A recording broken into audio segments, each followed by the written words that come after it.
everyone who's not in this room to try.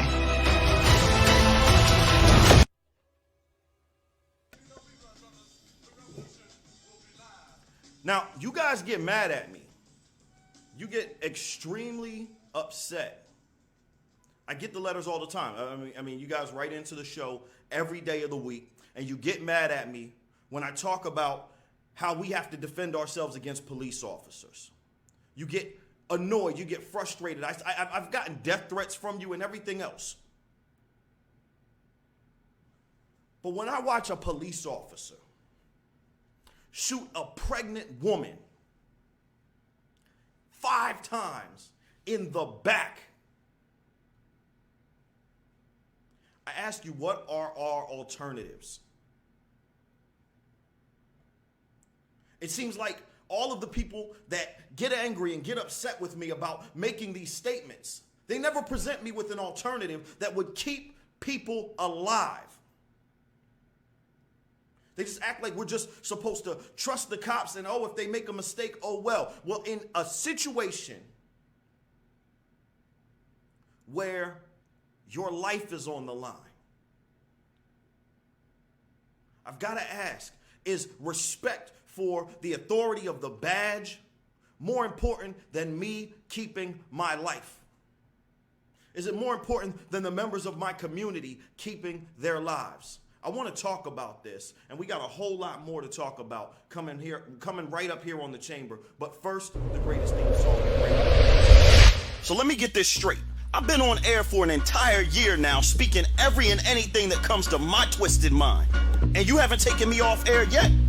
What is wrong with you people? Yo, welcome to the chamber. Recline, give me your free time. Let's analyze this nation with a refined mind. Let's keep trying to end the wars and throw the peace sign. Unify the pastor, rabbi, and imams and seek the divine. I do this for the Trayvons, the Michael Browns, the Eric G's, Ivories, the Ebonies. I seek the truth, they telling me lies. But you are tuned into the light, so let me open your eyes. Every weeknight on the mic, trying to speak right and exact information. Slash through the miseducation. You are tuned into the right station.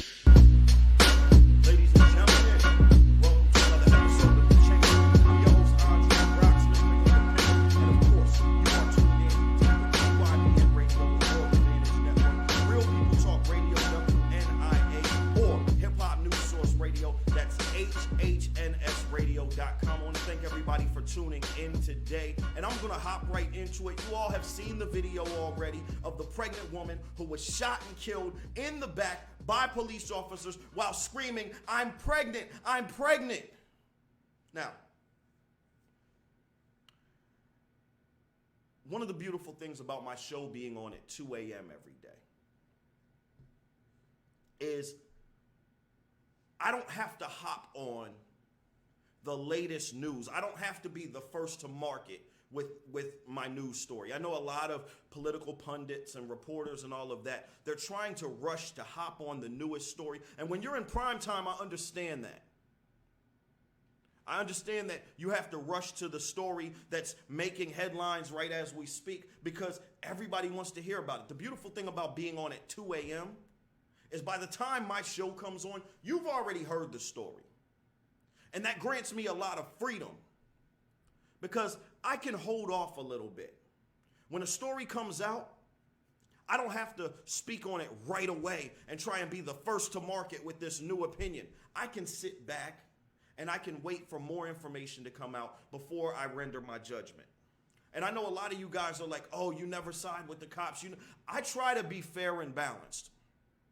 But I'm going to tell you something. When I watched a police officer shoot a pregnant woman in the back 5 times, I could think of absolutely no justification for that. I've already gotten the letters, which is funny because I haven't even reported on the story yet. But I've already gotten the letters from all of you saying, oh, you're gonna blame the cop and this and that and the other, but she was being arrested and she was resisting arrest and all of that. I don't care. I don't care. I really don't. Resisting arrest or not. When you hold a badge and a gun you should do everything in your power to avoid ending someone's life. Period. That should not be your first option. That should be your last resort. It should only happen if there is an immediate danger to someone's life. Other than that, you should have to exercise, and you should be required to exercise an extreme amount of restraint in firing a gun and ending someone's life.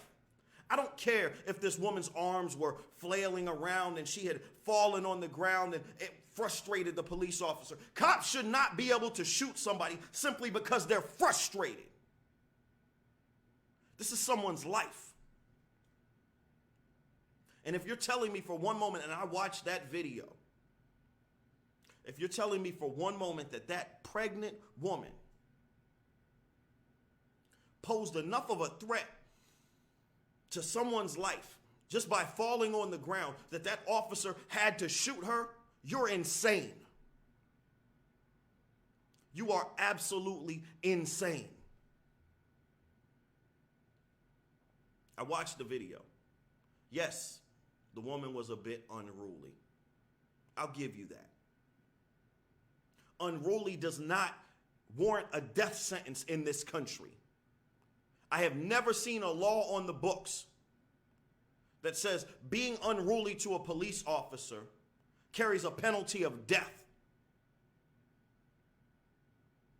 The woman was on the ground. She was handcuffed.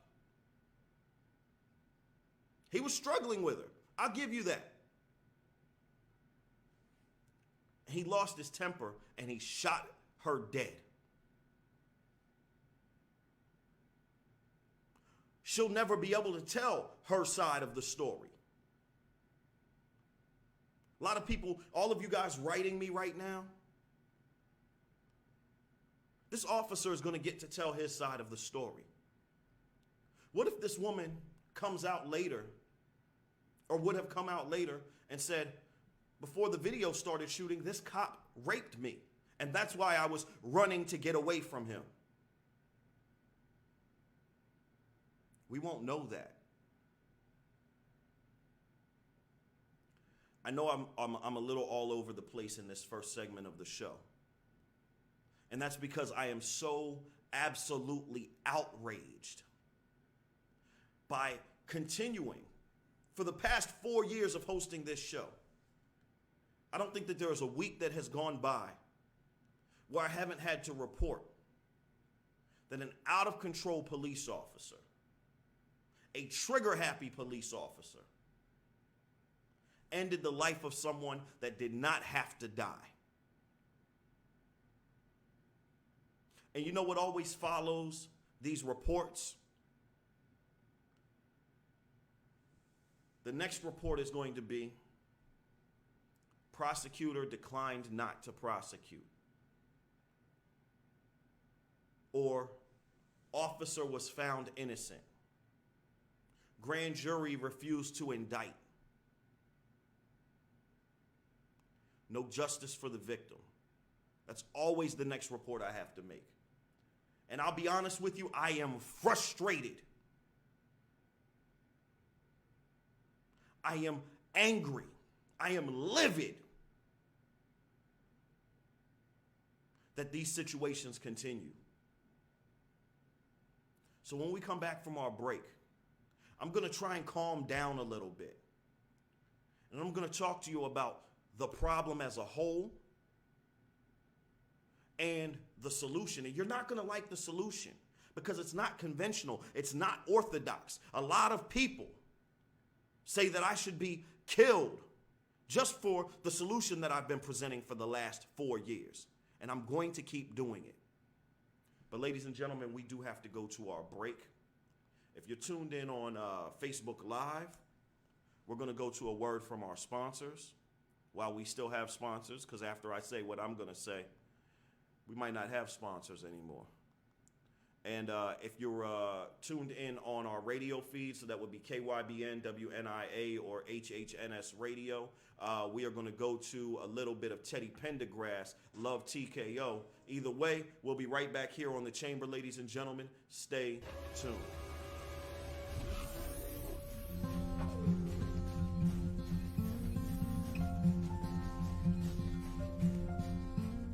Hey, brother, there's an endless road to rediscover. Hey, brother, know the world is sweet, but blood is thicker. Oh, the sky comes falling down for you. There's nothing in this world I wouldn't do. What if I'm far from home? Oh, brother, I will hear you call. If the sky comes falling down for you, there's nothing in this world I wouldn't do.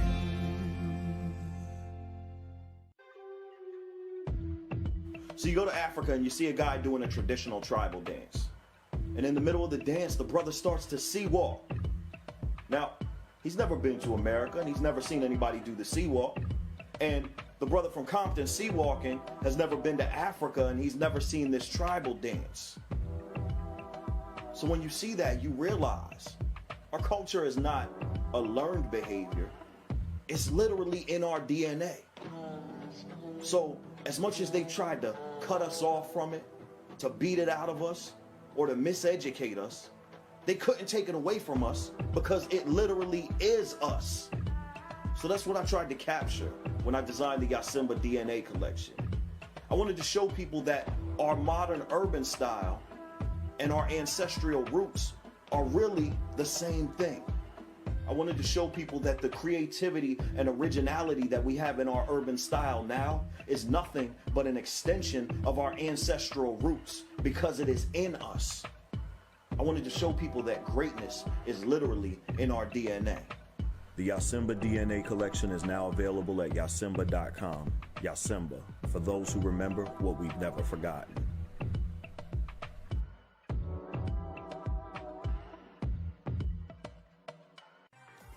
I've been vaping, but it's safer than smoking. You know, one Juul pod contains as much nicotine as 20 cigarettes. 26. Huh.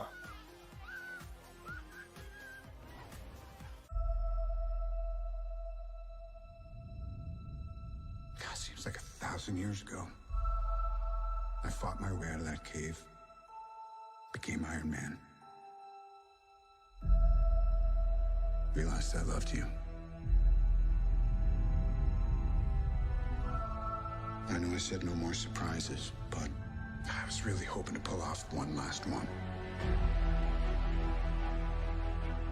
The world has changed. None of us can go back.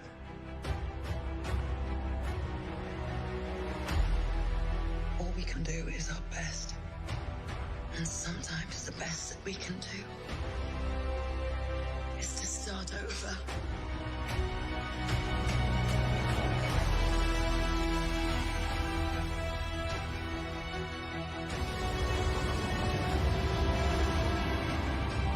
I saw all these people die.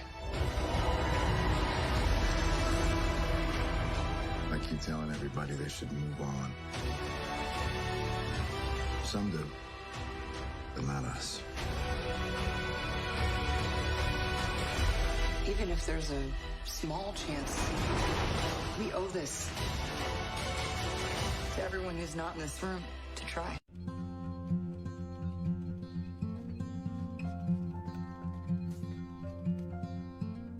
Hey, brother, there's an endless road to rediscover. Hey, brother.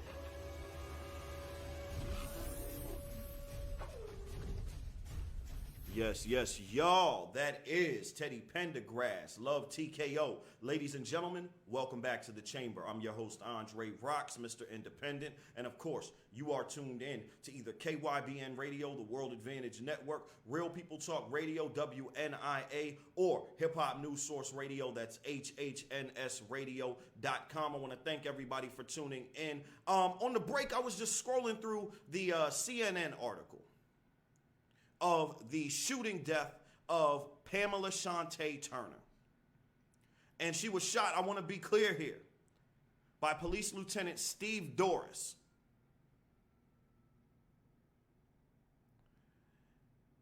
Here's what happened. Baytown Police, Baytown, Texas, by the way, for those of you that don't know, decided that they were going to hit this young woman with a stun gun. The woman keeps yelling, why? As the officer keeps trying to arrest her, she starts to yell, I'm pregnant.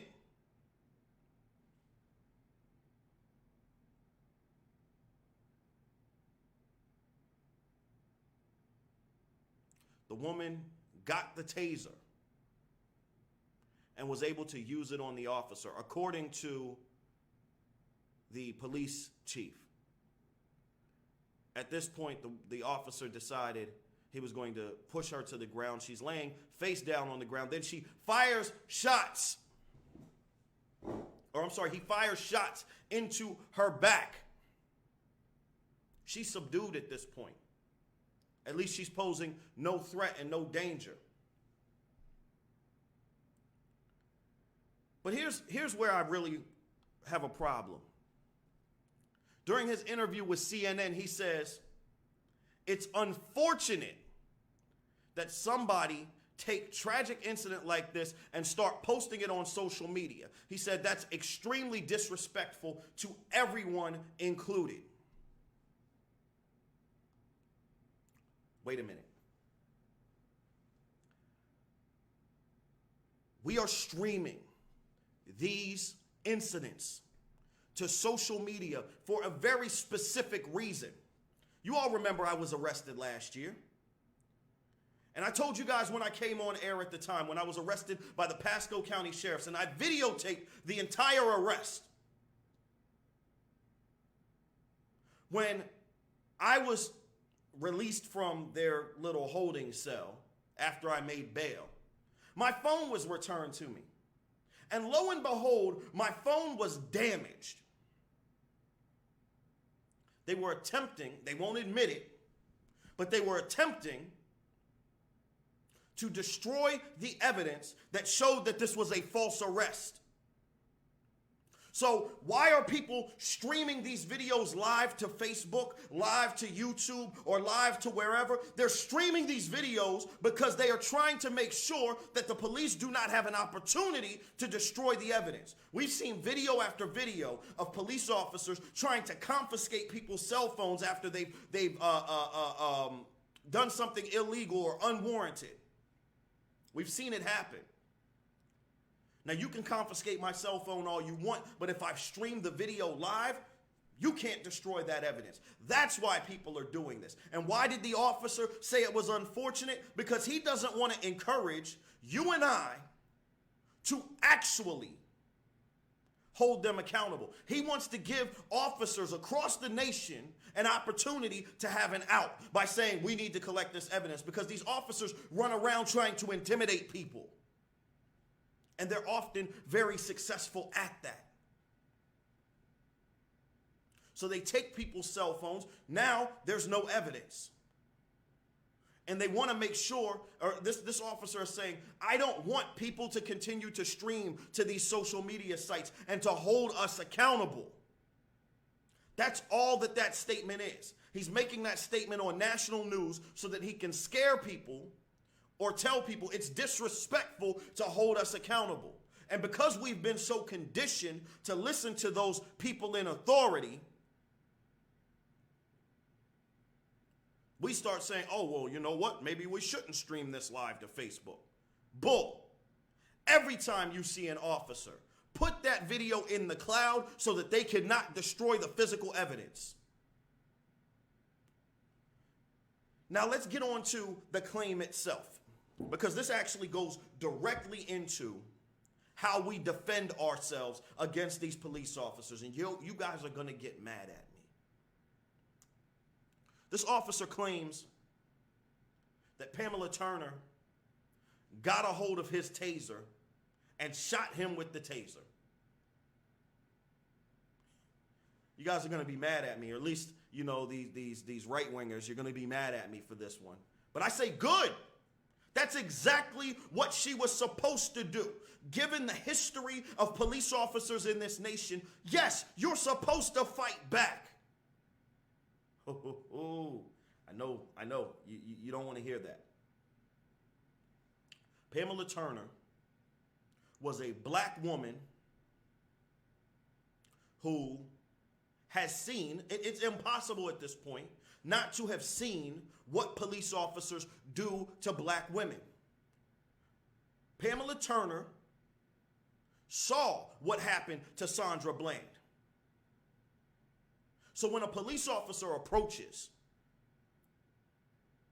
you should treat that situation as if your very life is in danger. Now, this police officer admits, I approached her, I used the taser on her. Now, this officer, for whatever reason, and I'm not going to say that the reason was justified or unjustified, but for whatever reason, used an act of violence on her. She was able to fight back, turn it around, and use that act of violence. That's exactly what you're supposed to do. Why? Because what it seems like the world wants us to do right now is, it seems like the world wants us to hope and pray that the officer that is arresting us is going to be fair and just. They don't want us to react until it's too late. But we see a pattern of aggressive and hostile behavior by police officers in this nation, and we would have to be foolish to wait until after they have done something damaging or devastating to us in order to react. The moment that they show an inkling of violence, we should be prepared to protect ourselves. This man shot this woman with a taser. Was she supposed to just wait until he killed her before she reacted? No. This woman was fighting for her life. Why is it that when someone puts on a badge and a gun, they expect we the people to react to them in a manner different from any other person committing the same act to us? If you shoot a taser at me, I don't care if you're a cop or not. If you shoot a taser at me and it doesn't put me down, you better believe you're about to be in a fight. And if I can get a taser in you or anything else, I'm going to do it, because my life is in danger. And I'm not going to wait around to see whether your intention is to kill me or not. So when she took that taser, let's say she did, because I'm not even sure I buy the cop's story, but let's say she did. When she took that taser and shot the cop back, that was a reasonable reaction.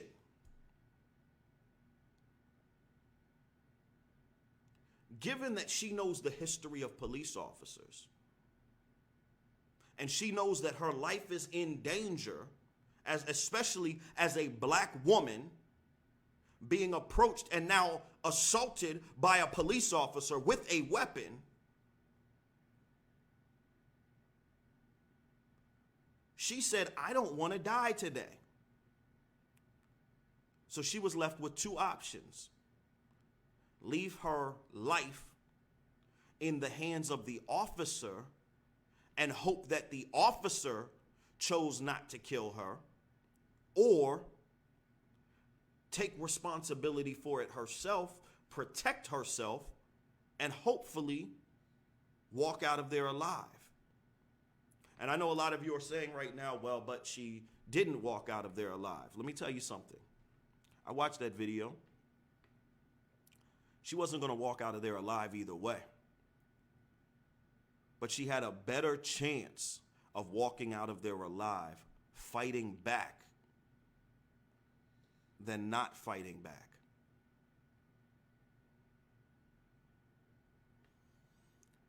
I'll explain what I mean when we come back from our next break, but we do have to go to our, oh, no, I'm sorry, I read the clock wrong.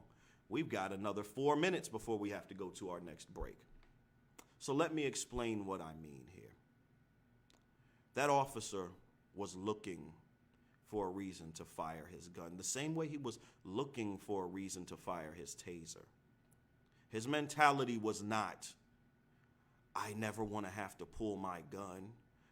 His mentality was, when am I going to get an opportunity to shoot somebody? That's why he was so quick to pull his taser.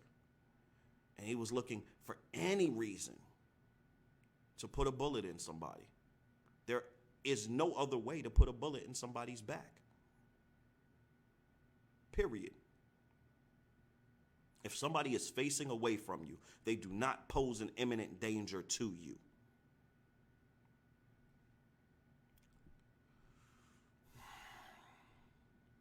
That officer made up in his mind that he was going to do damage to that woman. So I haven't really gotten to my solution to the problem yet. I've given you a little bit of a hint, but I want to get into my solution to the problem of police animosity towards, it is definitely heightened towards black and brown people, but it is police animosity towards citizens in general.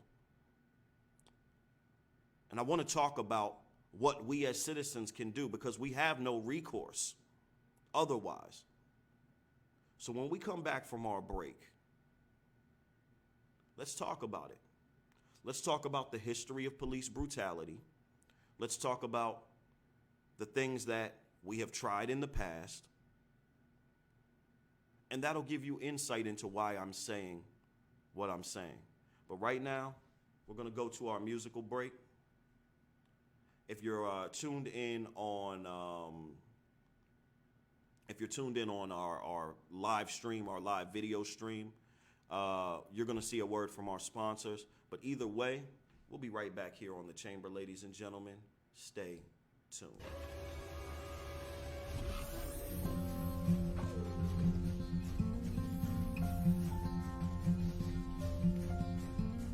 Hey, brother, there's an endless road to rediscover. Hey, brother, know the wild and sweet of blood is thicker. Oh, the sky comes falling down for you. There's nothing in this world I wouldn't do. What if I'm far from home? Oh, brother, I will hear you call. If the sky comes falling down for you, there's nothing in this world I wouldn't do.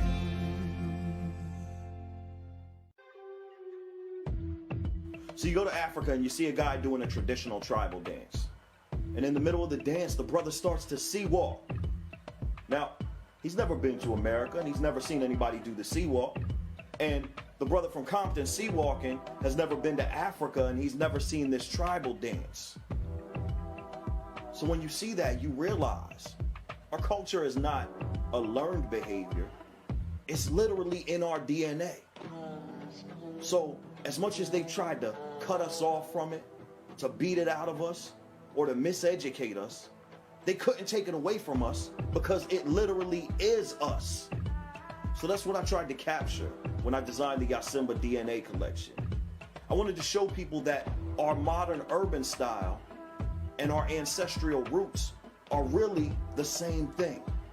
I wanted to show people that the creativity and originality that we have in our urban style now is nothing but an extension of our ancestral roots because it is in us. I wanted to show people that greatness is literally in our DNA. The Yasimba DNA collection is now available at yasimba.com. Yasimba, for those who remember what we've never forgotten.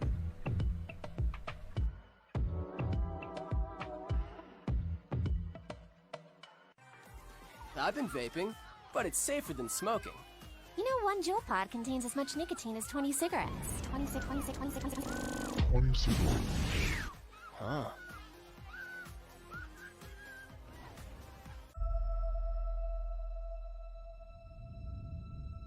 God, seems like 1,000 years ago. I fought my way out of that cave, became Iron Man. Realized I loved you.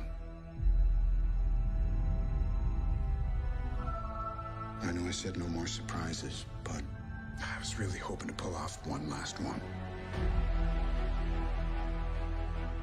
The world has changed. None of us can go back.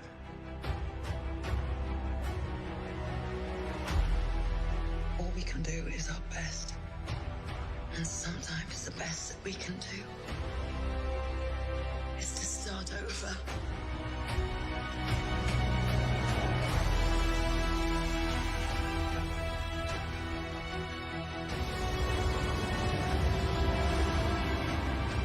I saw all these people die. I keep telling everybody they should move on. Some do, but not us. Even if there's a small chance, we owe this to everyone who's not in this room to try.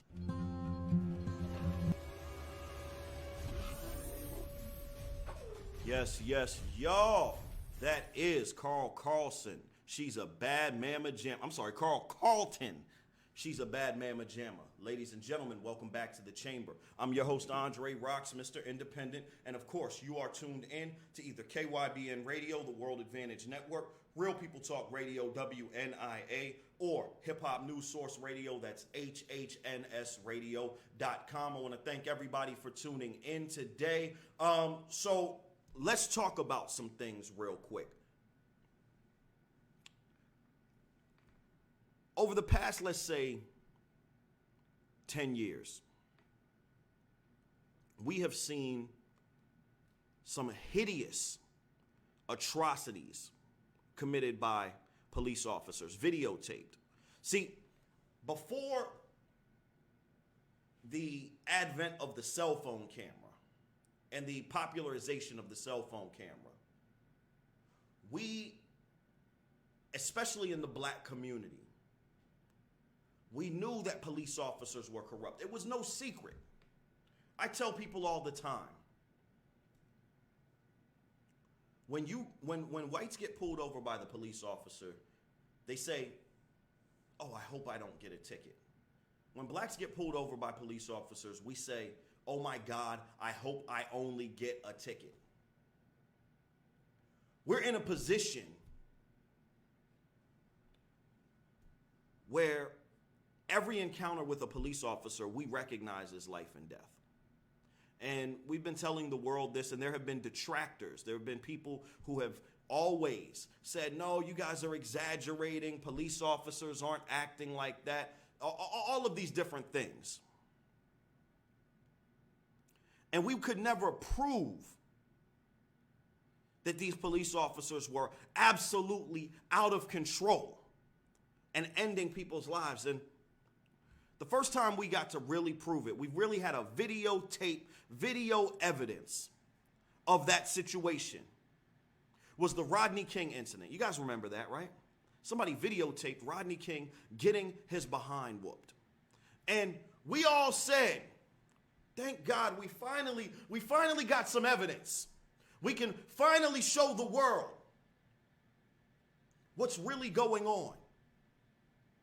And they're going to finally do something about it. We had hope that something was going to be done now that people realized how these Los Angeles police officers were treating people. And then we watched as the non-guilty verdict came down, or the not guilty verdict came down. And I think we realized in that moment that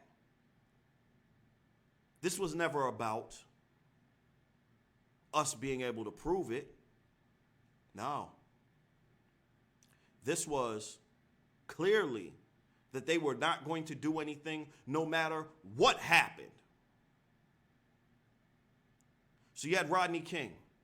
Then we had Sean Bell. Now we've got Alton Sterling, Philando Castile, Tamir Rice, you name it. We've got videos. Eric Gardner, all of these different videos. Just absolute disregard for human life by police officers. And we've watched one after another police officer with concrete evidence that they were acting absolutely outrageously walk away. Either prosecutors decline to prosecute at all, which is most of the time. The prosecutor actually acted like the defense lawyer when it came to the grand jury, like in the case of Tamir Rice, when Tim McGinty walked into the grand jury, and instead of acting like the prosecutor, he actually defended the police officer. Unprecedented. Or we've watched judges and juries give an extreme amount of leeway to the police officers. Either way, we got no justice for the victims. So what ends up happening? After we get no justice for the victims, what do? We have a march or a protest. Usually we've already been marching and protesting. We have a march or another protest. We stand outside of the police station and we sing old Negro spirituals, "We shall overcome," and all of that. And it happens again the next week. And I watch it. I report on it every week. And we've been going through this cycle for decades now. We've marched. We've begged our legislators to enact laws. And they do things to pacify us. Like they tell the police officers, hey, you have to wear body cameras now. But guess what, Mr. Police Officer, don't worry too much about that, because you can turn it off anytime you want. So just remember to turn it off before you whoop somebody's behind.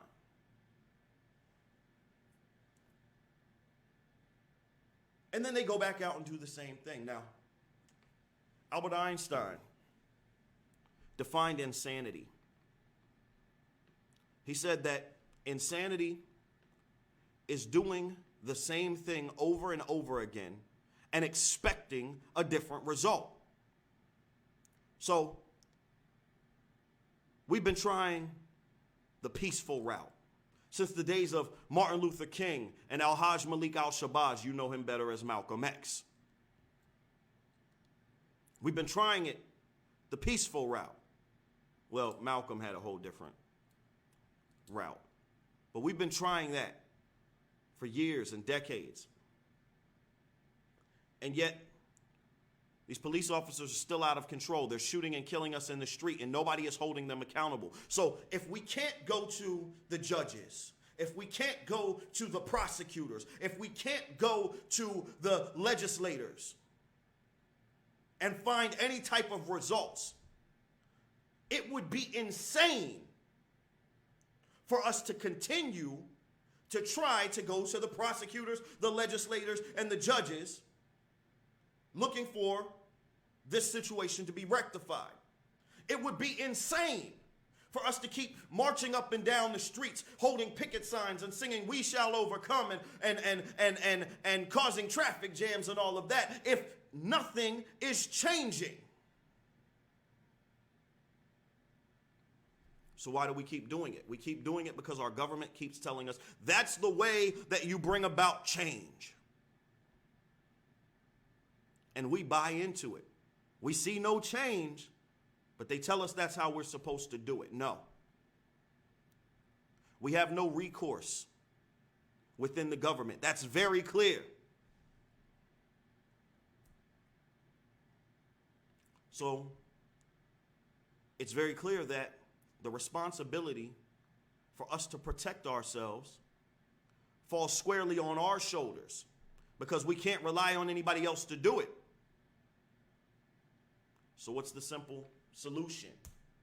Shoot back. I know, controversy. I'm talking about killing cops. Let me be clear about my position.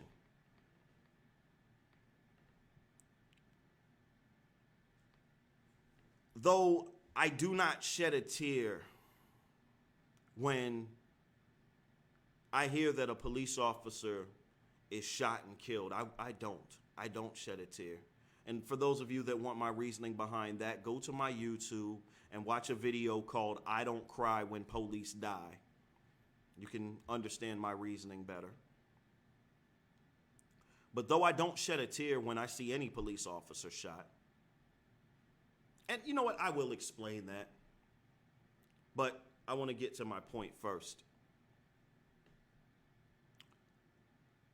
I don't advocate for the senseless killing of anybody, police officer or civilian. What I advocate for is every person, police officer or civilian, protecting themselves and protecting their community from unnecessary violence. And I don't care who is committing that unnecessary violence, whether they have a badge pinned to their chest and a nameplate on and a gun on their hip or not. If you are committing an act of violence, I believe that anybody has the right to defend their lives, regardless of what position some government official gave you.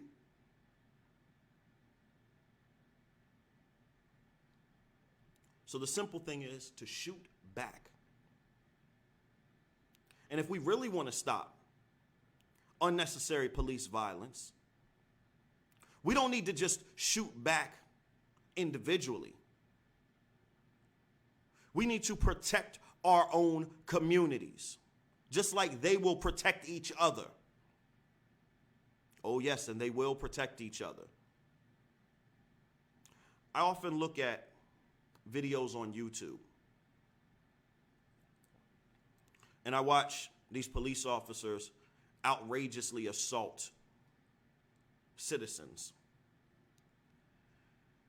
And what I see is, a lot of times I'll see a 98-pound girl and two armed and 200-plus pound police officers beating the snot out of this woman or this man, whatever. And I see 10 people, angry people, standing around watching these officers beat the snot, shoot, tase, whatever, out of this person. And nobody does anything. And the reason nobody does anything is because we've been trained all our lives. We have been literally brainwashed into believing that these officers have superpowers or something. Like, as soon as that badge gets pinned on your chest, you're a superhero.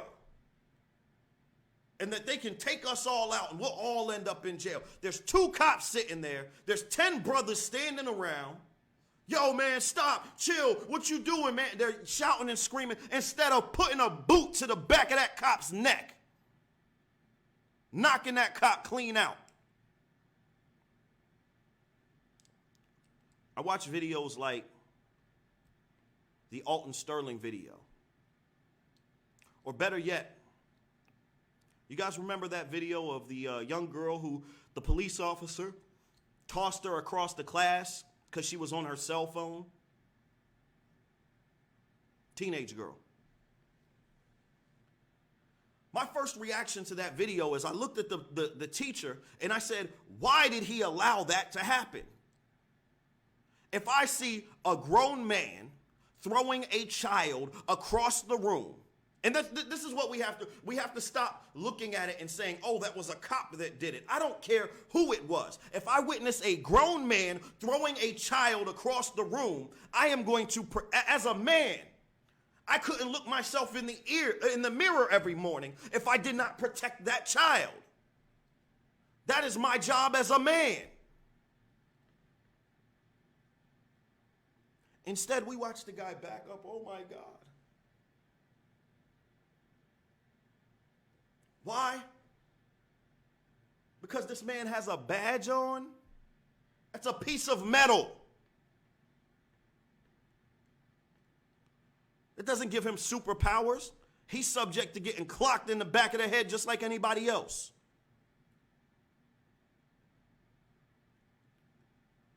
And it's time that we begin to meet these officers with the same force that they're meeting us with. What do I mean by that? Officers right now know that when they come into our communities, if they act out of line, there is an overwhelming chance that they will never be held accountable. That's why they do it. If every officer that was acting out of line was brought to trial, if they were brought up on charges, every officer that assaulted, every officer that killed, every officer that maimed someone, raped someone or something like that, if they were brought up on charges, they wouldn't do it. See, they do this day in and day out throughout their entire careers. And they realize that the officers that do get caught and even brought to trial, even though most of the time they're acquitted even then, are few and far between. They know that they have an overwhelming chance of never, ever having to face any consequences for their outrageous actions. But if they came into our neighborhoods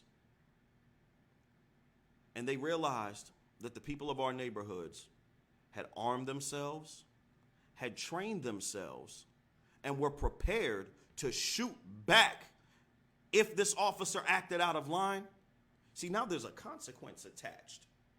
They're going to think twice. They're going to say, hey, if I shoot this woman in cold blood, there's a very good chance that I'm going to get my head blown off before I walk out of this situation.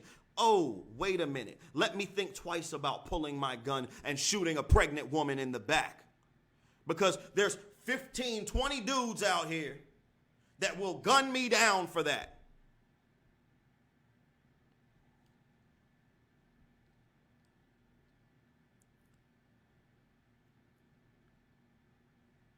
We would protect our own community if only we would have the courage to do it. I know that's controversial. Yes, I said it. I said, if you see an officer acting out of line, meet that officer with equal or, hell, greater force. I don't care. But prevent that officer from shooting and killing one of yours. I look at the Alton Sterling situation, and I wonder what would have happened if when that officer pulled his weapon, if 5 well-trained, well-armed brothers pulled their gun and told the officer, drop your weapon. You know what would have happened? Those 2 officers would have faced 5 guns in return, and they would have dropped their weapons. And Alton Sterling would be spending the evening with his son right now instead of rotting in a casket.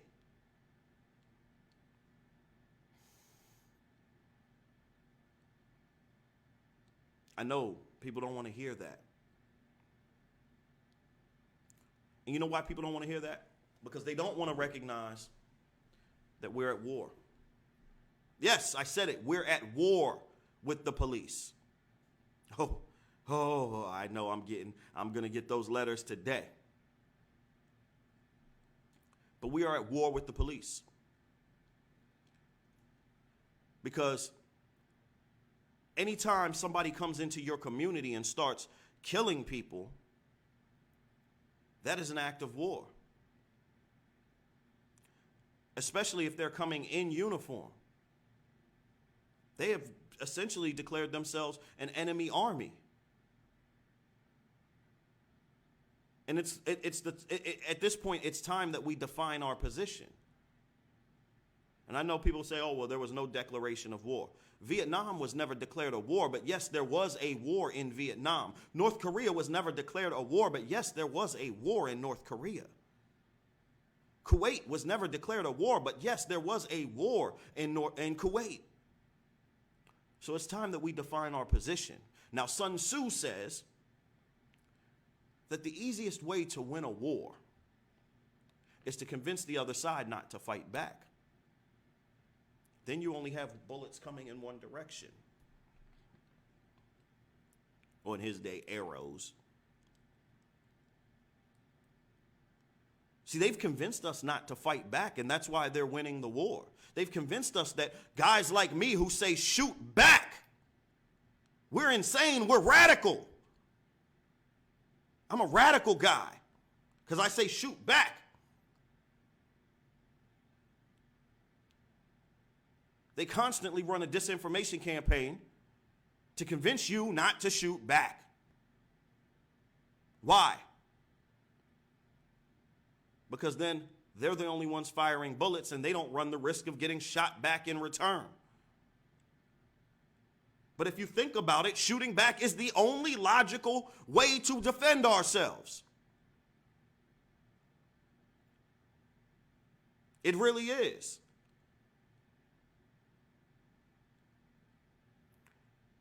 If any other person were shooting at you and you had the means in which to return fire,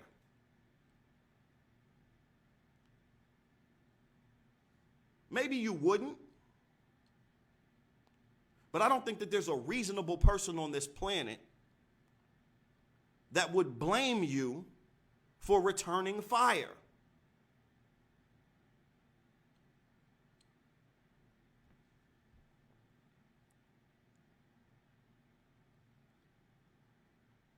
So why is it that the minute that somebody pins a badge on their chest,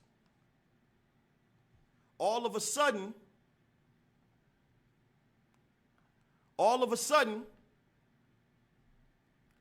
that rule of logic goes out the window? Why? Tell you what, we're at our top of the hour break. I'm going to take you guys, if you're tuned in on KYBN, WNIA, or Hip Hop News Source, I'm going to take you guys to a little bit of Earth, Wind, and Fire. If you're tuned in on our video stream, we're going to go to a word from our sponsors. Either way, we'll be right back here on The Chamber, ladies and gentlemen. Stay tuned.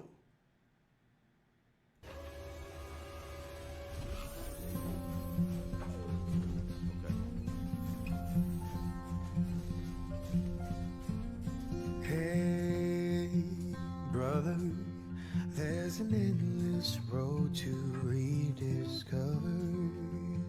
Hey, brother, know the water's sweet, but blood is thicker.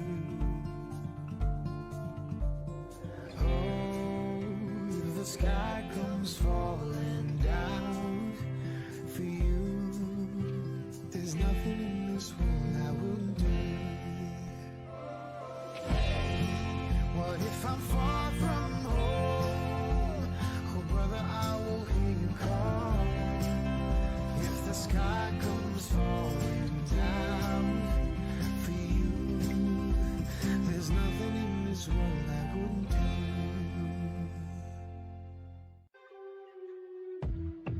So you go to Africa and you see a guy doing a traditional tribal dance. And in the middle of the dance, the brother starts to sea walk. Now, he's never been to America and he's never seen anybody do the sea walk. And the brother from Compton sea walking has never been to Africa and he's never seen this tribal dance. So when you see that, you realize our culture is not a learned behavior. It's literally in our DNA. So as much as they tried to cut us off from it, to beat it out of us, or to miseducate us, they couldn't take it away from us because it literally is us. So that's what I tried to capture when I designed the Yasimba DNA collection. I wanted to show people that our modern urban style and our ancestral roots are really the same thing. I wanted to show people that the creativity and originality that we have in our urban style now is nothing but an extension of our ancestral roots because it is in us. I wanted to show people that greatness is literally in our DNA. The Yasimba DNA collection is now available at yasimba.com. Yasimba, for those who remember what we've never forgotten.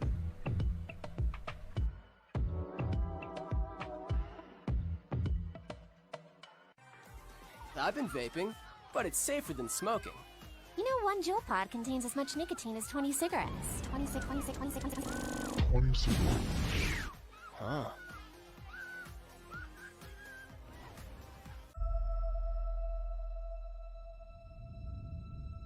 God, seems like 1,000 years ago. I fought my way out of that cave, became Iron Man. Realized I loved you. I know I said no more surprises, but I was really hoping to pull off one last one. The world has changed. None of us can go back.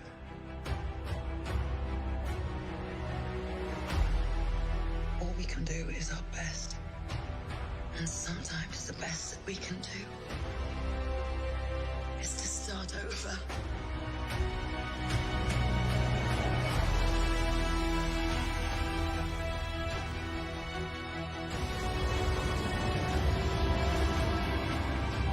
I saw all these people die.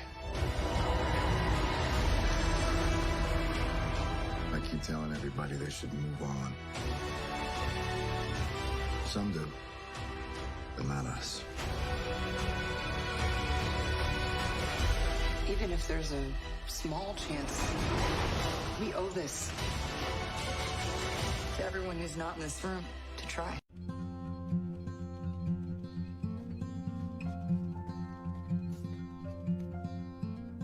Hey, brother, there's an endless road to rediscover. Hey, brother, know the world is sweet, but blood is thicker. Oh, if the sky comes falling down for you, there's nothing in this world I wouldn't do. What if I'm far from home? Oh, brother, I will hear you call. If the sky comes falling down for you, there's nothing in this world I wouldn't do.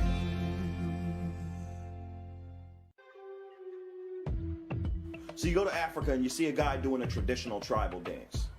And in the middle of the dance, the brother starts to sea walk. Now, he's never been to America and he's never seen anybody do the sea walk. And the brother from Compton sea walking has never been to Africa and he's never seen this tribal dance. So when you see that, you realize our culture is not a learned behavior. It's literally in our DNA. So as much as they tried to cut us off from it, to beat it out of us, or to miseducate us, they couldn't take it away from us because it literally is us. So that's what I tried to capture when I designed the Yasimba DNA collection. I wanted to show people that our modern urban style and our ancestral roots are really the same thing. I wanted to show people that the creativity and originality that we have in our urban style now is nothing but an extension of our ancestral roots because it is in us. I wanted to show people that greatness is literally in our DNA. The Yasimba DNA collection is now available at yasimba.com. Yasimba, for those who remember what we've never forgotten.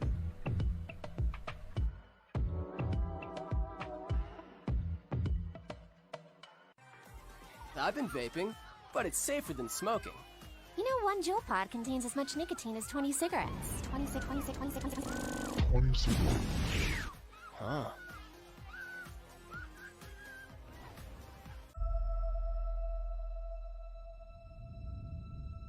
God, seems like 1,000 years ago.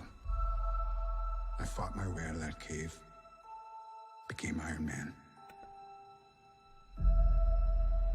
Realized I loved you. I know I said no more surprises, but I was really hoping to pull off one.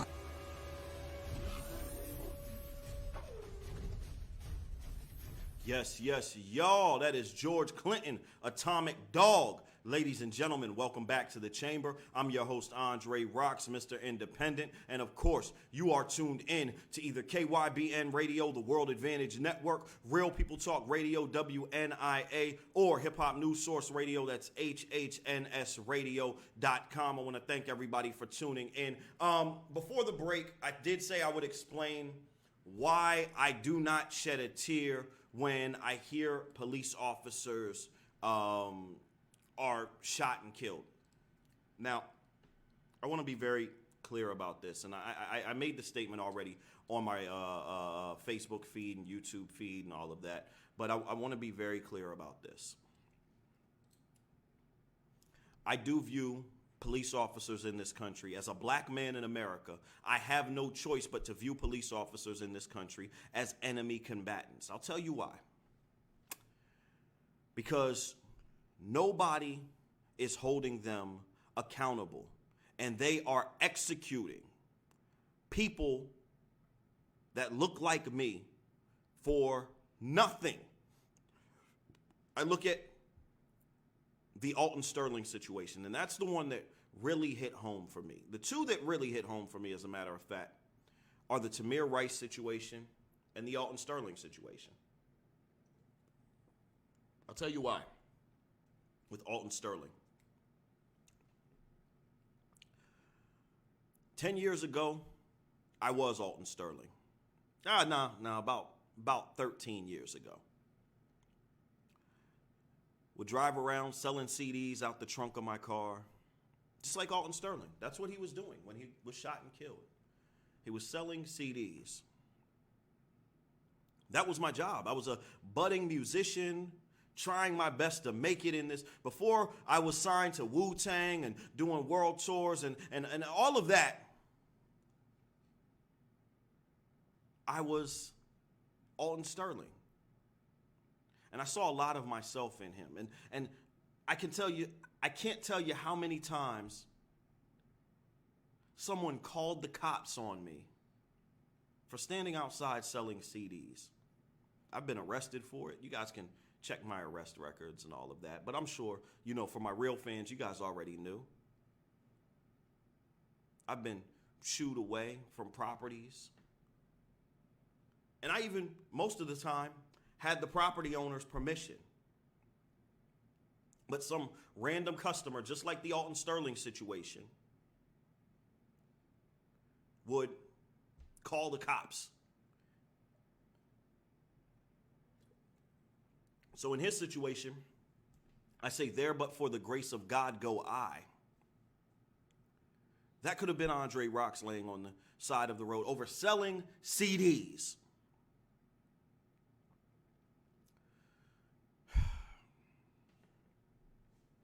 Then I look at the Tamir Rice situation, and I see a 12-year-old boy doing what 12-year-old boys do, playing with a toy gun. Now, this has been an American tradition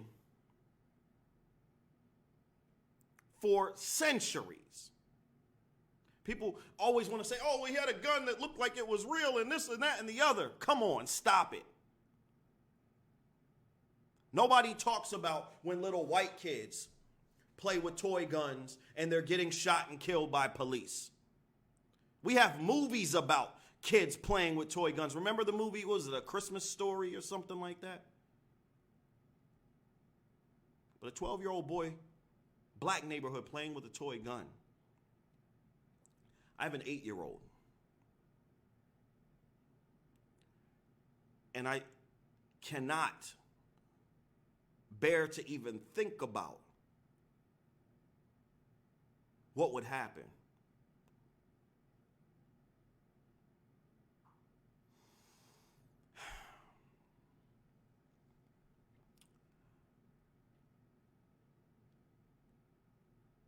If you look at the statistics, you'll see that black men in the United States of America are 3 times more likely to be shot and killed unarmed by police officers than their white counterparts.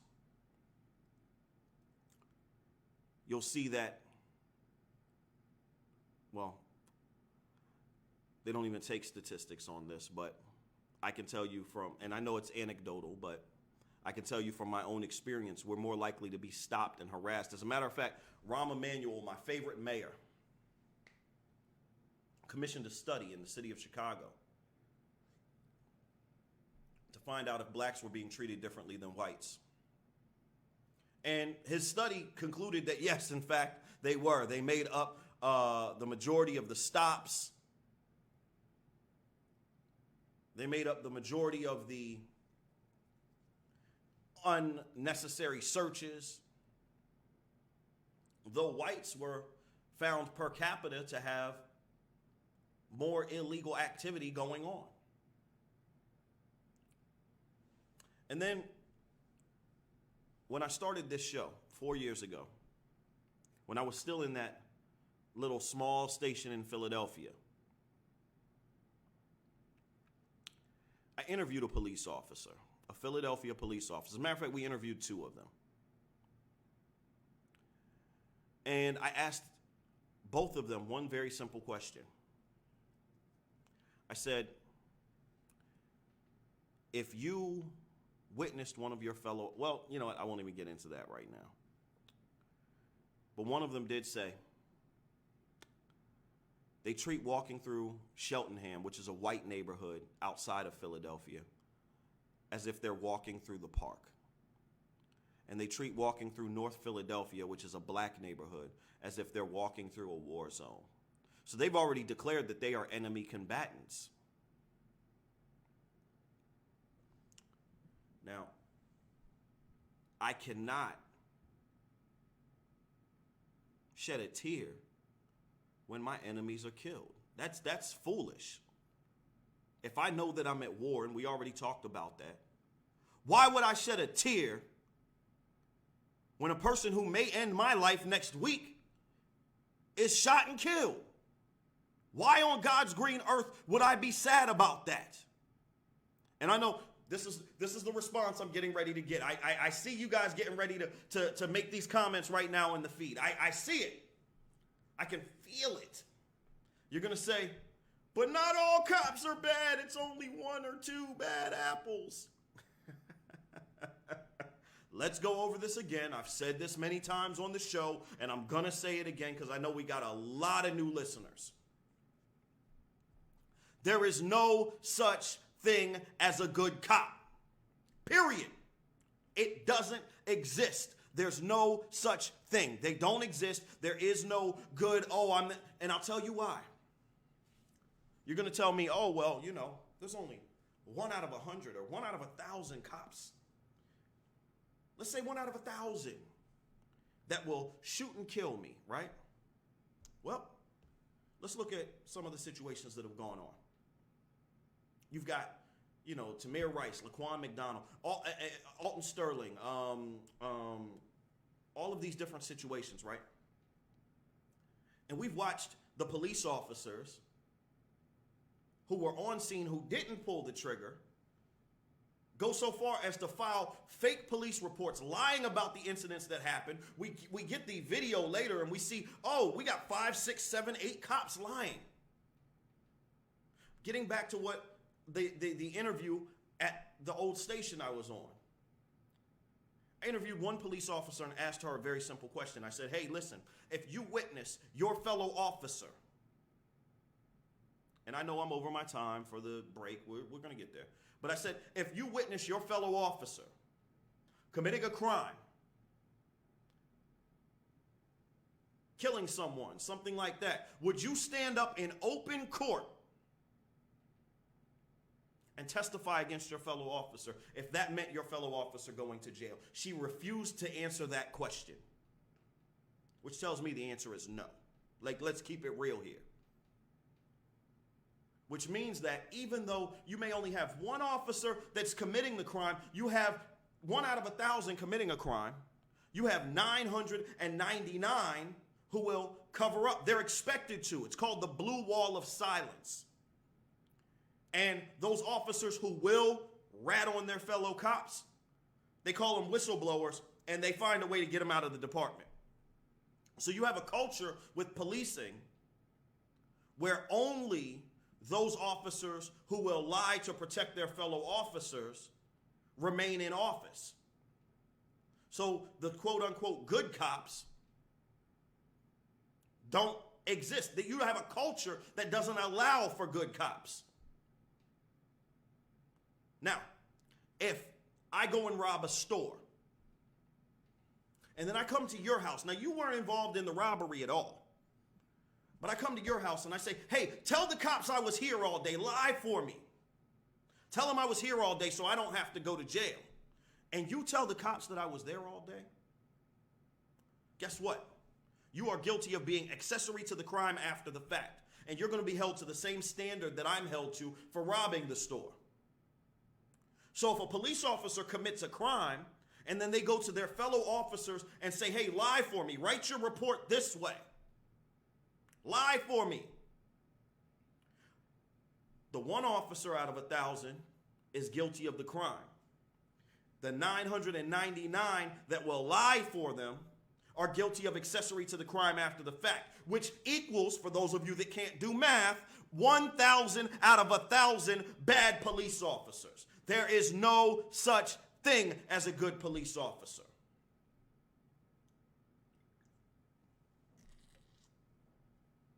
They're all complicit in the crimes. And therefore, when those crimes are ending the lives of people who look like me, or ending the lives of anyone for that matter, without just cause, they're all murderers in my book. They are all enemy combatants in my book. Now, I'm not out here running around just shooting cops. But when those things, when those shootings down in Dallas and Baton Rouge happened, I didn't shed a tear. And I understand the frustration that led to those shootings. Was I upset? Absolutely not. Because I don't cry when people who are complicit in killing me or people who look like me meet justice. And yes, that uniform represents a mentality of murder. People say, well, how can you hold a police officer who has never murdered anyone accountable? Well, I'll be honest, it's the uniform. Because you'd have to be a fool in today's society not to recognize what police are doing. You'd have to be a fool not to recognize that police require that you, if necessary, be complicit. And even those cops who have not actually lied yet for another police officer, you'd have to be a fool not to recognize that you could be called upon and that would be considered your duty. Now, I look at the Civil War. Not all Confederate soldiers were slave owners. As a matter of fact, most of them were not. But when they put on that uniform, they represented a system that wanted to maintain slavery. And therefore, as a black man, every Confederate soldier to me was my enemy because they wanted to keep me in chains. They wanted to keep me away from my freedom. They donned the uniform of that system. Whether they were slaveholders or not, they represented a system that wanted to maintain slavery. The same thing applies to police officers. Whether they are murdering blacks or not, they represent a system that wants to maintain the murder of African Americans. Well, they're murdering everyone. Let's be clear here. They are murdering blacks in higher numbers per capita, but they're murdering everyone. But they are maintaining a system that wants to murder me. So by donning that uniform, they have declared themselves enemy combatants. So if you're a police officer, yes, I look at you as my enemy. As my enemy, period. You're damn right I do. Now I got to go to my break. I am way over my time. Oh, let's see here. I'm going to start you guys off. Let's get a little funky here. I'm going to take you guys to a little bit of Cameo, and then we're going to come right back into it. We'll be right back here on The Chamber, ladies and gentlemen. Stay tuned.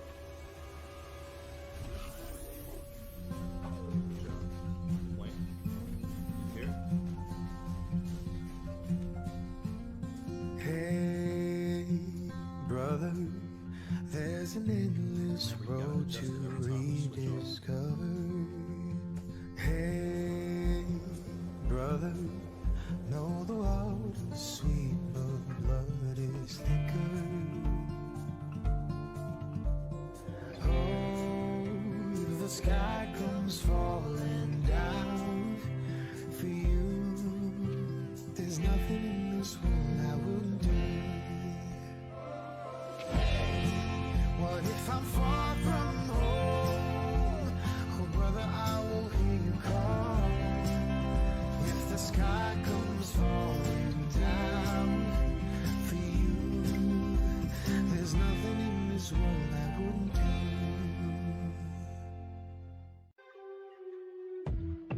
So you go to Africa and you see a guy doing a traditional tribal dance.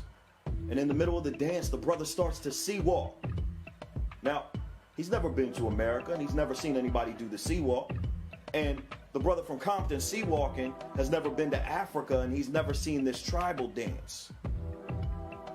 So when you see that, you realize our culture is not a learned behavior. It's literally in our DNA.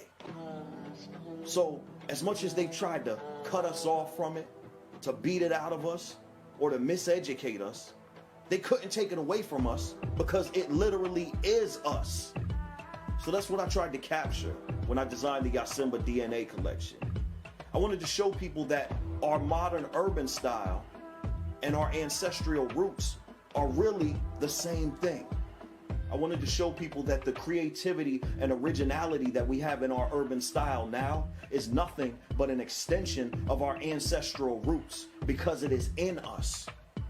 I wanted to show people that greatness is literally in our DNA. The Yasimba DNA collection is now available at yasimba.com. Yasimba, for those who remember what we've never forgotten.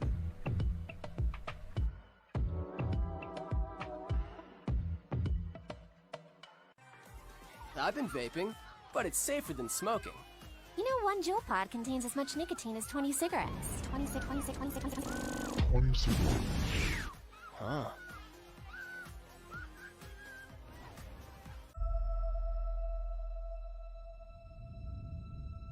God, seems like 1,000 years ago. I fought my way out of that cave. Became Iron Man. Realized I loved you. I know I said no more surprises, but I was really hoping to pull off one last one. The world has changed. None of us can go back.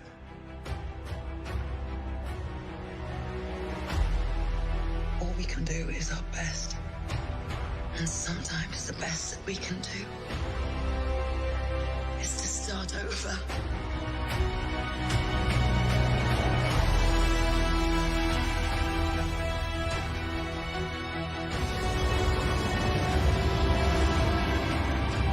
I saw all these people die. I keep telling everybody they should move on. Some do, but not us. Even if there's a small chance, we owe this to everyone who's not in this room to try.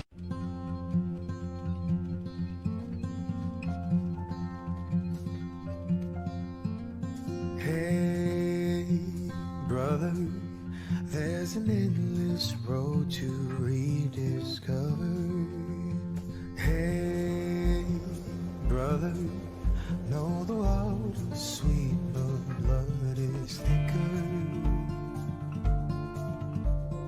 Oh, if the sky comes falling down for you, there's nothing in this world I wouldn't do.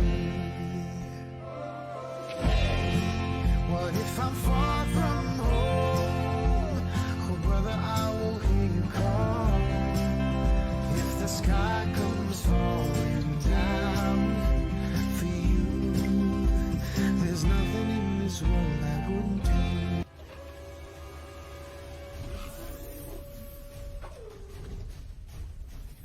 Yes, y'all. That is Cameo. It's like candy. Ladies and gentlemen, welcome back to the chamber. I'm your host, Andre Roxx, Mr. Independent. And of course, you are tuned in to either KYBN Radio, the World Advantage Network, Real People Talk Radio, WNIA, or Hip Hop News Source Radio, that's HHNSradio.com. I want to thank everybody for tuning in today. I want to address something real quick. When I say that we should fight back against our government, we should fight back and shoot back against the cops, I always catch a lot of heat, and it's usually from the right wing, which further proves their racism. I'll tell you why. The right wing are the biggest Second Amendment advocates, right? Second Amendment to the Constitution, the right to bear arms. They want their guns. I'm a Second Amendment advocate too. I agree. But let's talk about the Second Amendment for a minute and why it was written into the Constitution of the United States of America. The Second Amendment to the Constitution was written not so that you could have a gun and defend yourself from, somebody breaking into your home. That was a bonus. The real reason that the Founding Fathers wrote the Second Amendment into the Constitution, I mean, come on, guys, think back to third grade history here, is because they were concerned that if a government, remember that this whole Revolutionary War thing was fought for the ability for the common people to revolt if their government became tyrannical. If they were unable to resolve their differences with their government through peaceful means, they wanted a revolution, and they wanted the ability to have a revolution. And they recognized that if the government took all their guns, they would not be able to fight back against their government. This was what the entire Revolutionary War was a group of people fighting back against their government. Now, I don't think that there's anybody out there that would deny that the police officers in this nation are agents of the government. We pay taxes, which pays their salaries. We are, and they are, people of the government. They are agents of the government. And at this point, we recognize that they have become tyrannical. So when George Washington, Alexander Hamilton, the Marquis de Lafayette, all of these people realized that the British, or they claim that the British had become tyrannical, what did they do? They didn't march up and down the streets with picket signs singing, "We shall overcome." They picked up a gun and they started shooting people. They started shooting the agents of the British government, the redcoats, the army, that they felt had become tyrannical.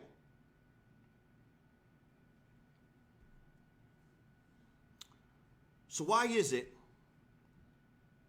that when I make these statements and I say, hey, listen, we have no recourse but to shoot back at this point, to protect ourselves, to protect our community from a tyrannical government, why is it that the same people that will claim that George Washington was a hero, which, by the way, he wasn't, and we'll get into that another day, but the same people that will claim that George Washington was a hero, great man,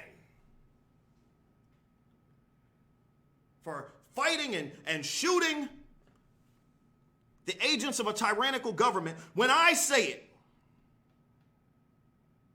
all of a sudden I'm radical. I'm an extremist.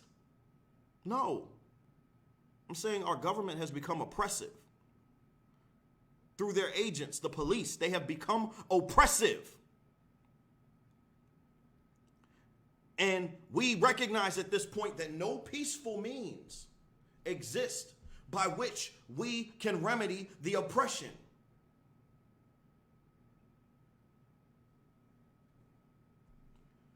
I can only think of two differences between the statements that I'm making and the statements that Washington made or Hamilton made. The one difference, I think that's the most glaring, is we live 200 some odd years apart. But to say that that's what makes me radical and that's what made them heroes was simply the time frame, you would have to say that right and wrong is a fluid concept that changes over time. If it was right for them to fight a tyrannical government 200 years ago, why is it not right for us to fight a tyrannical government today?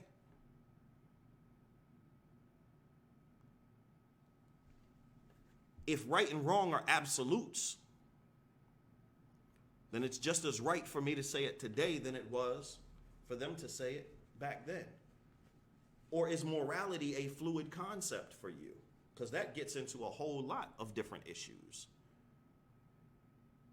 The only other difference I can see is that I'm a black man saying it. And this country has a history, a severe history of holding blacks to a different standard than whites, especially when it comes to guns and rebelling against the government. Though blacks have more reason than almost any other group, except for the Native Americans in this country, to rebel against the government.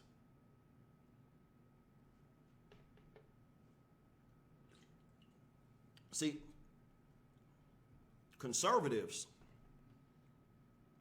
are conservative until it comes to applying those same rights to African Americans. Do you know that the NRA has had one instance in its entire tenure in which they came out in favor of gun control? That was when the Black Panthers an organization designed to protect their community in the very similar manner that I'm speaking of right now, began to carry weapons. The NRA, the only time in the NRA's existence where they supported gun control was the Munford Act. Look it up. When blacks carried guns, all of a sudden, we need gun control. The group who fights against gun control at every turn, fighting against gun control today. But when blacks picked up guns, oh my God, we can't let that happen.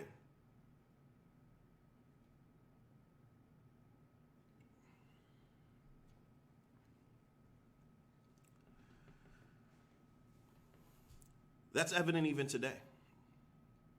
Look at the Philando Castile situation. Now, the NRA will jump all over gun rights. We have the right not to be afraid of carrying our guns. Cops should not be able to shoot us just because we're carrying our guns. And, you know, we shouldn't be considered a danger because we got a Second Amendment right. Ain't that what they say?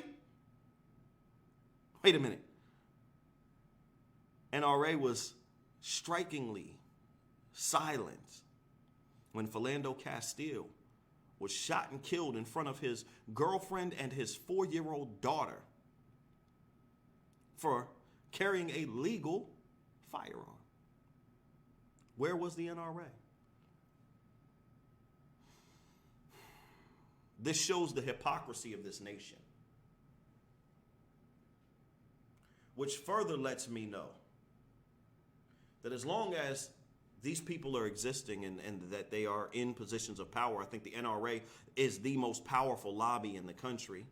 The conservatives are, still, the Republican Party is still a major political party. As long as these people have any kind of power, there is no recourse for those of us who are oppressed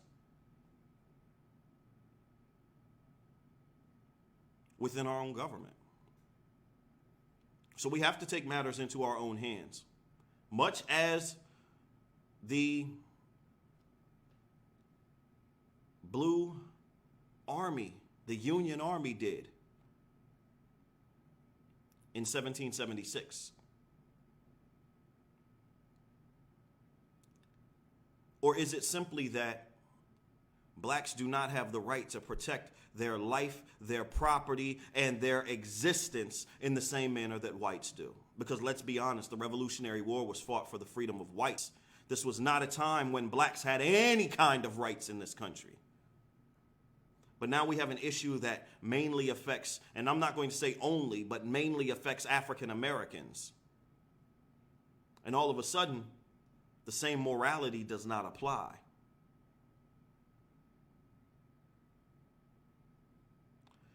It is time for our musical break. And you know what? I hadn't even picked a song yet for the musical break. Let's see here. You know what? Let's get a little James Brown going on here. Let's get a little bit of James Brown. The Big Payback. Ha ha! We'll be right back here.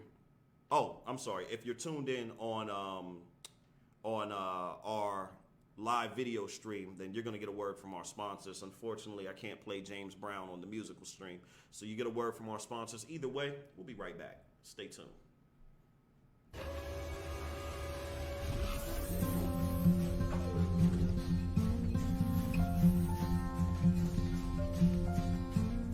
Hey, brother, there's an endless road to rediscover. Hey, brother, know the water's sweet, but blood is thicker. Oh, if the sky comes falling down for you, there's nothing in this world I wouldn't do. What if I'm far from home? Oh, brother, I will hear you call. If the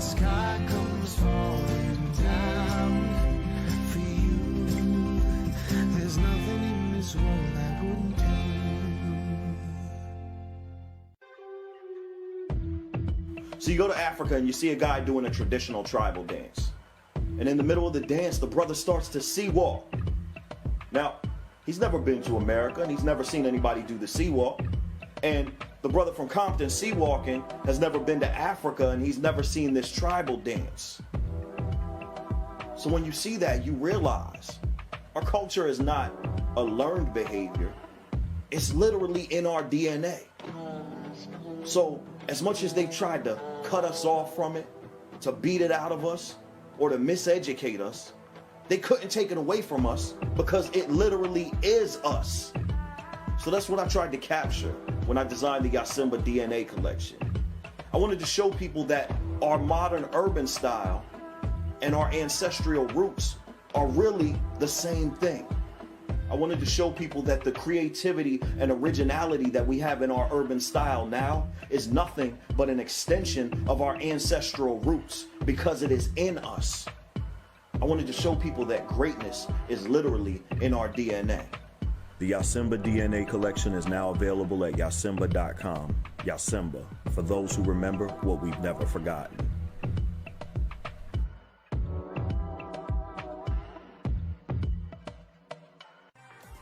I've been vaping, but it's safer than smoking. You know, one Juul pod contains as much nicotine as 20 cigarettes. 26. Huh.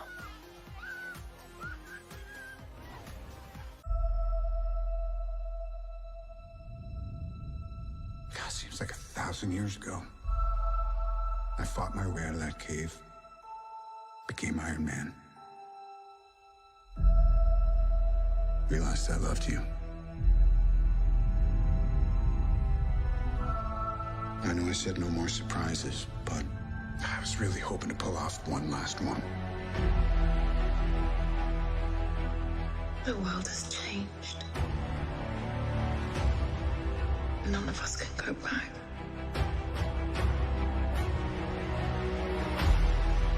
All we can do is our best. And sometimes the best that we can do is to start over.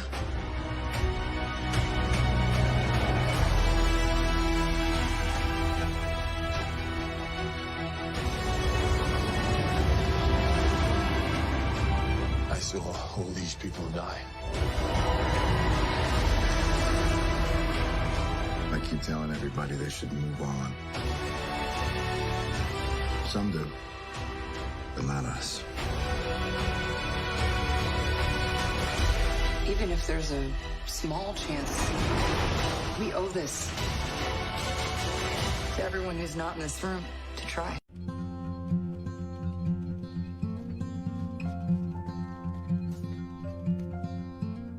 Hey, brother, there's an endless road to rediscover.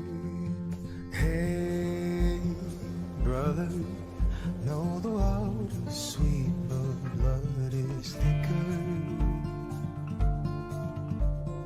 Oh, the sky comes falling down for you. There's nothing in this world I wouldn't do. What if I'm far from home? Oh, brother, I will hear you call. If the sky comes falling down for you, there's nothing in this world I wouldn't do.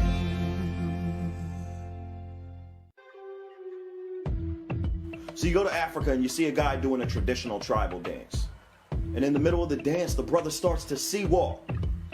Now, he's never been to America and he's never seen anybody do the sea walk. And the brother from Compton sea walking has never been to Africa and he's never seen this tribal dance. So when you see that, you realize our culture is not a learned behavior. It's literally in our DNA.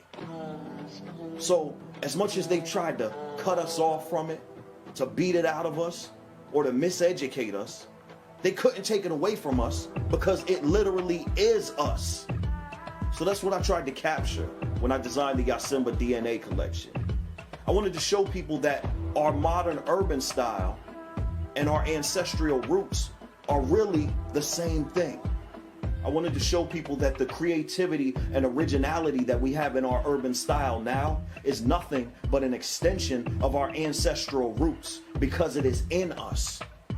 I wanted to show people that greatness is literally in our DNA. The Yasimba DNA collection is now available at yasimba.com. Yasimba, for those who remember what we've never forgotten.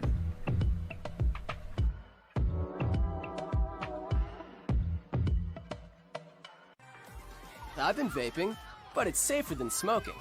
You know, one Juul pod contains as much nicotine as 20 cigarettes. 26. Huh.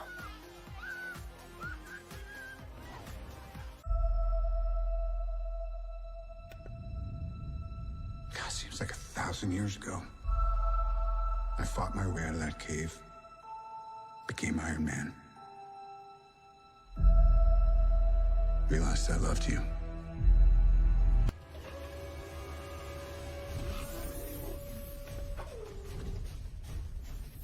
Yes, y'all. That's James Brown, the big payback. Ladies and gentlemen, welcome back to the chamber. I'm your host, Andre Roxx, Mr. Independent. And of course, you are tuned in to either KYBN Radio, the World Advantage Network, Real People Talk Radio, WNIA, or Hip Hop News Source Radio, that's HHNSradio.com. Thank you all for tuning in. This is the last segment of the show. And before we get to final thoughts, I want to introduce you guys to somebody. Kenny, come here. Ladies and gentlemen, bring Kenny in here. Come on, show everybody. Yeah, you got to bend down. That's where the camera is. All right, ladies and gentlemen, this is Kenny. Kenny is 17 years old, and today was his first day running the entire audio technician for the show. Many of you, I've already told you guys a few times on the chamber that the show here is now not just a radio show. It is a high school classroom. So we have students here that are getting actual high school credit for running the audio and the video, where I'm actually teaching them. This class starts at 8 o'clock in the evening, and it runs all the way through the show, so 2 to 4 a.m. Eastern Standard Time. So when we're not on air here, we're actually learning. I'm teaching them how to run audio and video production, and this is an actual high school class now. And this high school class, they are actually getting real high school credit that goes towards their graduation for being here on the show. So Kenny, this is the first day that he ran audio production, and it is awesome. He is doing an awesome job, and we're hoping that he keeps up the good work. I hope that you guys have been listening in. All of the audio that you've been hearing today is being run by this young man right here, 17-year-old Kenny Chambers out of Pasco County, Florida. So this high school program right now, I was given the opportunity to do this a few months ago, and to run this. And thanks to all of your support, it has become a reality, but we do need you all to continue to support this program. So I'm going to ask everybody out there, right now I am funding this program completely out of my own pocket. Okay, so we've got a few students out here, and we're funding this completely out of our own pocket. Like literally, the checks are coming from Andre Roxx. I'm going to ask everybody out there to show some love and some support for this program, because we want to keep it going. We want to keep teaching our young people skills that they can learn throughout their lives and use throughout their lives. You all know audio technicians make a buttload of money. So I'm going to ask everybody to support and keep this going. At the end of the show here, there'll be a commercial that runs that will let you guys know exactly how you can support.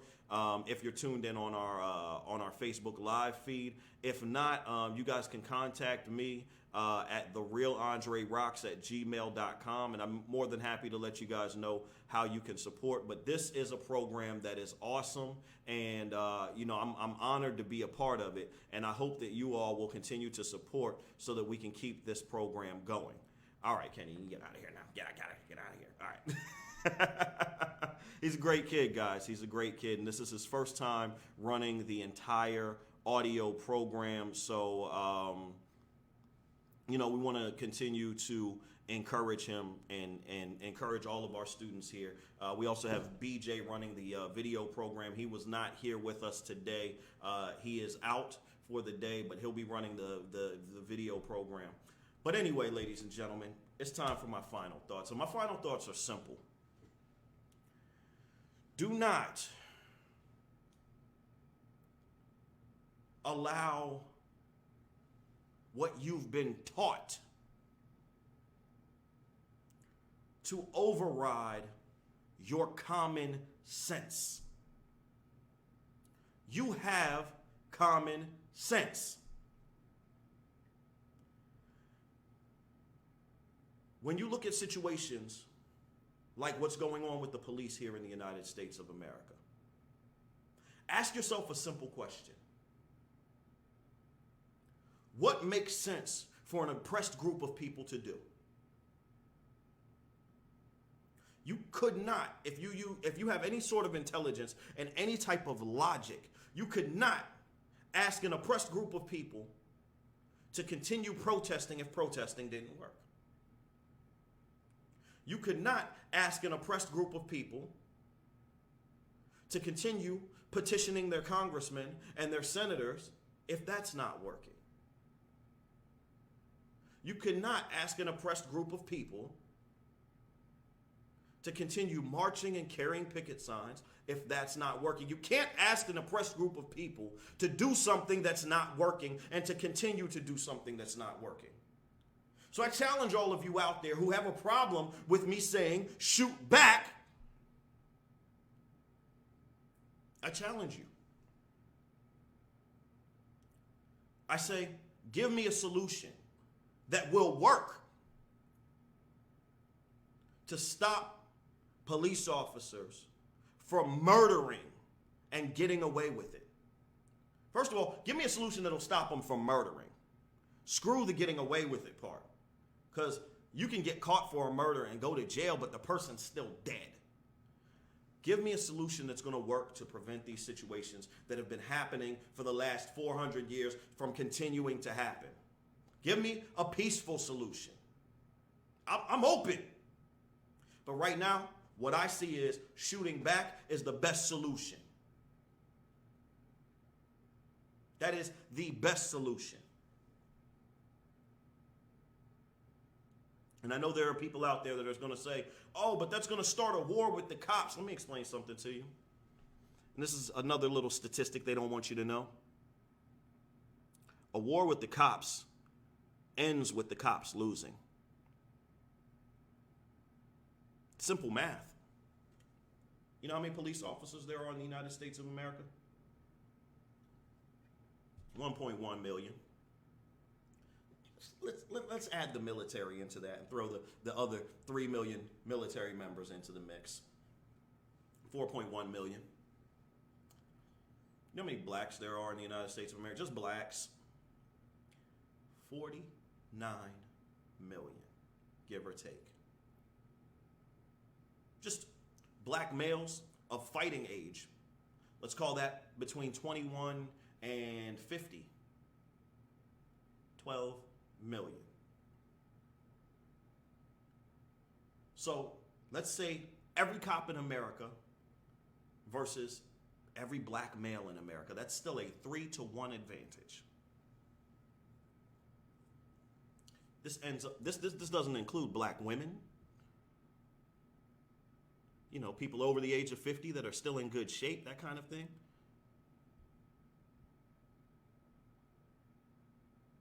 That ends in a massacre.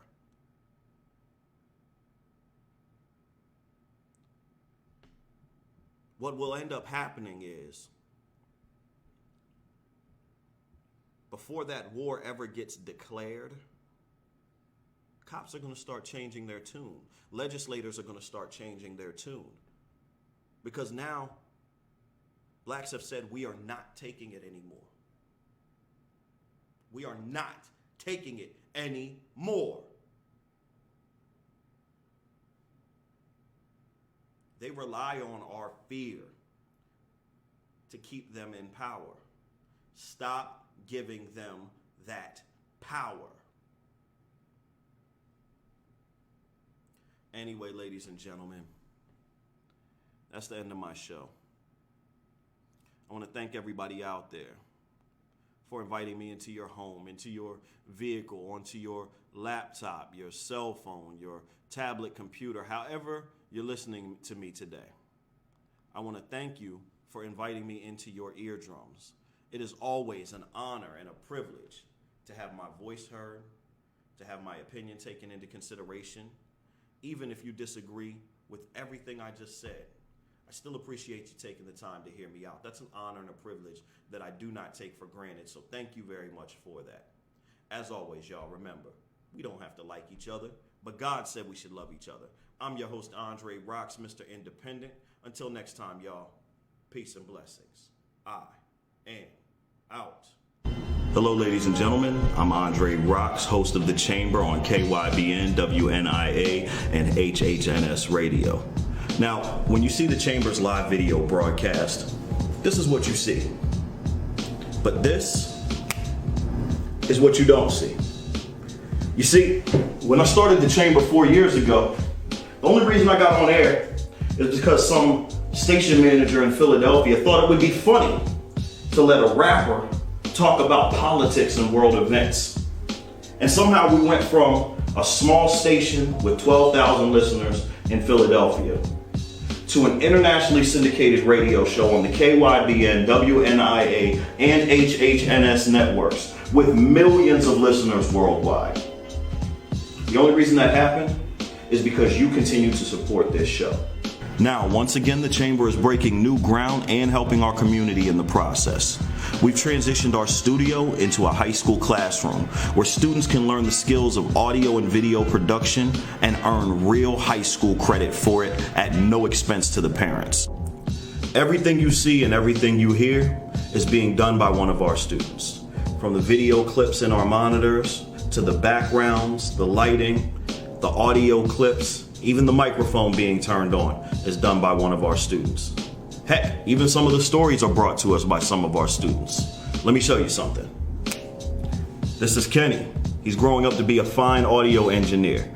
Everything you hear on our show is being run through Kenny right now. He's 17 years old. He's from Pasco County, Florida.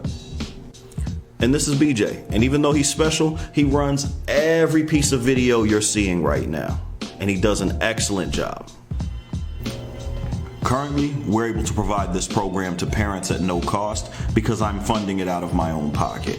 But we won't be able to continue this without help and support from our viewers, friends, and fans. There are two ways that you can support the Chamber and our efforts. During our station break, the Chamber's video feed goes to commercials by our sponsors. If you run a business, you can take out one of these commercial ads for as little as $250. Not only would you be supporting our efforts, but you would get excellent advertising and marketing for your company. If you don't own a company, but you'd like to make a donation to our efforts, it's as simple as using your Cash App. Simply Cash App your donation in any amount to $ Andre Roxx, all one word, and make sure that you put in the memo line, donation to the Chamber Radio Show. Your donations will go towards equipment, instructions, and equipment maintenance to help these high school students learn a valuable skill that they can use to make a career in the future. Finally, I want to say thank you for supporting the Chamber over the last 4 years, and I look forward to many more with you. And again, thank you for helping us turn the Chamber into more than a radio show, but a place for our youth to learn valuable skills that they can use to turn into a career in their future. Until next time, y'all, peace and blessings. I am out.